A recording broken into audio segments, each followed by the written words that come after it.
আসসালামু আলাইকুম বন্ধুরা, আজকের ভিডিওতে আমি খুবই গুরুত্বপূর্ণ একটি ওষুধ নিয়ে আলোচনা করব। আজকের ভিডিওতে আমি যে ওষুধটি নিয়ে আলোচনা করব ওষুধটির নাম হচ্ছে করটান। এটি ইনসেপ্টা ফার্মাসিউটিক্যালের প্রেডনিসোলন গ্রুপের একটি ওষুধ। তো এই ওষুধটি কারা খেতে পারবে, কারা খেতে পারবে না, এটি গর্ভকালীন এবং মাতৃদুগ্ধ দানকালে খাওয়া যাবে কি না, খাওয়ার নিয়ম কি, এর সুবিধা অসুবিধা, পার্শ্ব প্রতিক্রিয়া ও বর্তমান বাজার মূল্য সহ বিস্তারিত আলোচনা করব আজকের ভিডিওতে। তাই না টেনে পুরো ভিডিওটি দেখুন। প্রথমে আমরা আলোচনা করব ওষুধটির ফার্মাকোলজি সম্পর্কে। প্রেডনিসোলন একটি কৃত্রিম অ্যাড্রোনোকর্টিকাল যার গ্লুকোকর্টিকয়েড বৈশিষ্ট্যের আধিক্য রয়েছে। প্রেডনিসোলন সরাসরি ফসফোলাইপেজ A2 এনজাইমের কার্যক্রমকে বাধা প্রদানের মাধ্যমে বিভিন্ন ধরনের ইনফ্ল্যামেটরি মেডিয়েটর যেমন লিউকোট্রিন, প্রোস্টাগ্ল্যান্ডিন ইত্যাদির উৎপাদন বন্ধ করে দেয়। তো যে সমস্যায় এই ওষুধটি নির্দেশিত, এটি মূলত arthritis, rheumatoid arthritis, ankylosing spondylitis, osteo arthritis অর্থাৎ যাদের বাতজনিত ব্যথা ইত্যাদি সমস্যার জন্য এই করটান 5 ট্যাবলেটটি নির্দেশিত। এছাড়াও এন্ডোক্রাইন ডিজঅর্ডার, ব্রঙ্কিয়াল অ্যাজমা, সামান্য কিছু অ্যালার্জিক রাইনাইটিসের সমস্যায়ও এই করটান ট্যাবলেটটি ব্যবহার করা হয়।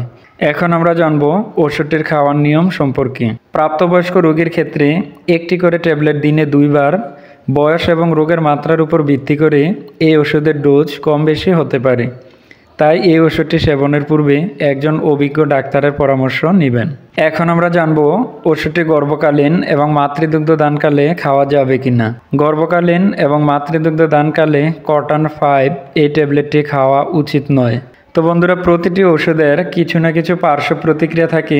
অতিরিক্ত মাত্রায় করটান 5 এই ট্যাবলেটটি সেবন করলে কিছু সমস্যা দেখা দিতে পারে, যেমন মাথা ঘোরা, বদহজম, অস্থিরতা, দুর্বলতা, ঝিমুনি, মুখ লালচে বর্ণ হওয়া ইত্যাদি। ডায়াবেটিস রোগীর ক্ষেত্রে এই ওষুধটি সাবধানতার সাথে ব্যবহার করতে হবে। করটান 5 ট্যাবলেটটির বর্তমান বাজার মূল্য পার ইউনিট 1 টাকা 70 পয়সা, অর্থাৎ খুচরা মূল্য 2 টাকার মতো হবে। তো বন্ধুরা, এই ছিল করটান 5 ট্যাবলেটটি সম্পর্কে সংক্ষিপ্ত বিবরণ এবং প্রয়োজনীয় ইনফরমেশন। আপনি যদি এমনই ওষুধ সংক্রান্ত ভিডিও দেখতে পছন্দ করেন তাহলে আমাদের মেডিকেয়ার ইউটিউব চ্যানেলটিকে সাবস্ক্রাইব করে পাশে থাকা বেল আইকনটি প্রেস করে দেবেন পরবর্তী ভিডিওগুলো দেখার জন্য।